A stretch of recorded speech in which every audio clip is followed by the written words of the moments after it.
Hey, good morning. I'm Pat Seekins with the Rocky Mountain Area Type 1 Incident Management Team doing operations, and I'm here to give you an update on the Tamarack fire. So we're going to start today on the northeast corner of the fire, Division Kilo, right here just east of Highway 89. As I mentioned yesterday, really good containment. So there's been really good success here over the last 2 to 3 days with direct dozer line and hand line all the way out here to the northeast corner where they've come down into this creek. So this is looking really good. Everything's looking really good. A lot of good work done by dozers and hand crews. So we're really feeling very confident and secure about this location east of Highway 89. As we move to the northeast here, things get a little different. We get into a little tougher ground, fairly steep and rugged terrain and some thicker fuels. This fire was very active yesterday. This fire picked up early, late morning and extended through the afternoon and evening. And that fire really wanted to push towards the state line and really get out there and get well established. And it was very active along the entire perimeter. So the focus here was back along the Highway 395. That was the primary focus, to limit any kind of fire spread and protect some of these values. A lot of values, everything west of Highway 395. So that was the primary focus on the northeast side of the fire. We really ramped up our resources with crews and engines and provided a presence as well as dozers to exclude some of these primary homes along Highway 395, which was critical. As that fire continued to progress, they continued to look for indirect options, which was pretty limited. And obviously, working right along the fire's edge yesterday was not feasible or doable with the firefighters just based on the fire behavior. There was a lot of aircraft utilized over here, so fortunately with the fire behavior that did pick up, we did have clear air that did allow us to use the Type 1, the large helicopters, as well as the large fixed-wing aircraft that use fire retardant to lay down retardant out ahead of the fire, as well as helicopters right along the fire's edge where we could get some firefighters in. So aircraft use was heavy yesterday and very successful, which was a nice surprise that we could actually use aircraft that we hadn't been able to use in the last 3 to 4 days. So moving around to the east side of the fire, the focus yesterday as well as moving forward today is going to be Leviathan Mine. Leviathan Mine is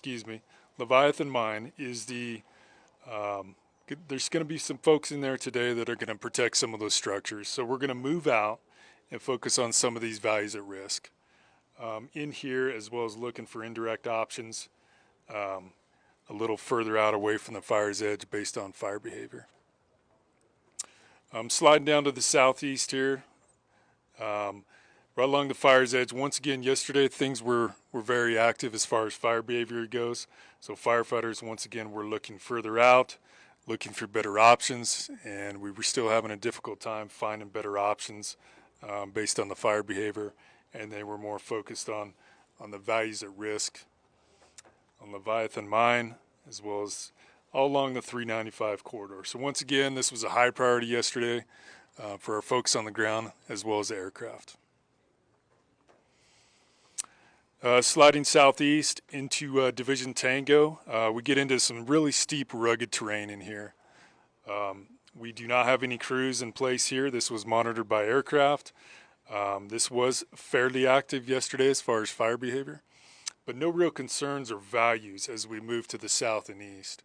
So that's kind of key, that we focused on the higher values and most of the resources. But as we come down to the south and southeast of the fire, those values lessen. This is very steep, rugged terrain. So we got to think about firefighter risk and really what's out here, value short of the ground that we're protecting. So that's a risk-based decision we all use, from the operational standpoint. Coming around the south end of the fire, a lot of the same. We come in here, a lot of rock, a lot of natural barriers that are kind of limiting the fire spread to the south. However, there's still some fire activity here, but there's these natural barriers that are rocks and a lot of terrain that is fighting, and with those predominant southwest winds, really no threat or concern on the south end of the fire at this point. Sliding up to the west side of the fire, Division Alpha. Once again, a lot of the same as Zulu. Steep, rugged terrain, limited values to the south, and not a lot of fire spread to the southwest. So once again, we're focused on our priorities on the northwest and northeast portions of the fire.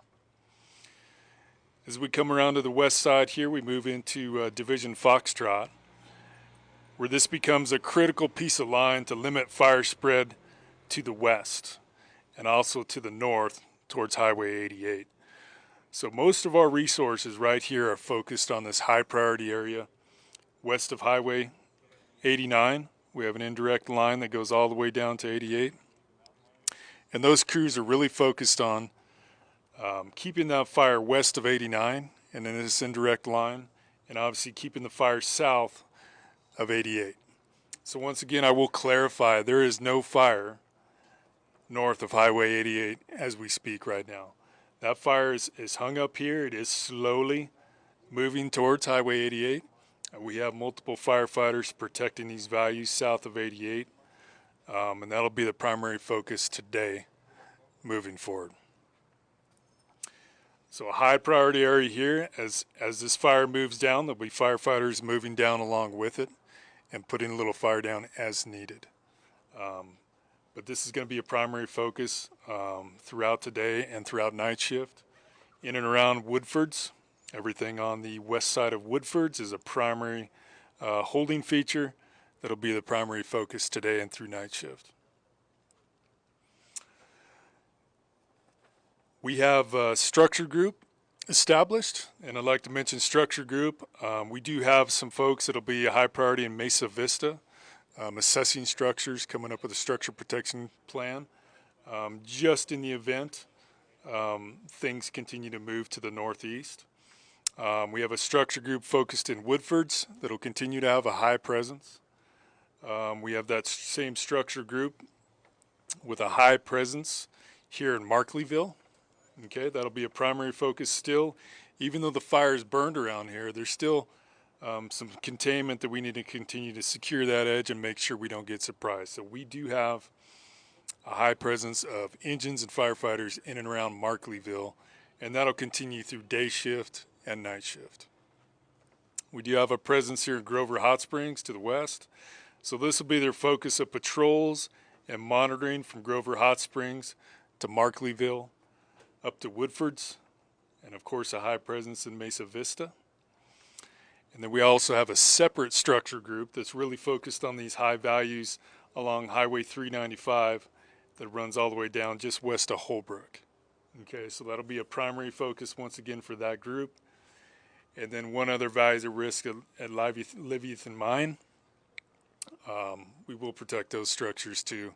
You know, looking to mitigate that today and get folks out of there because it's really not a defendable spot, but we do want to protect those values.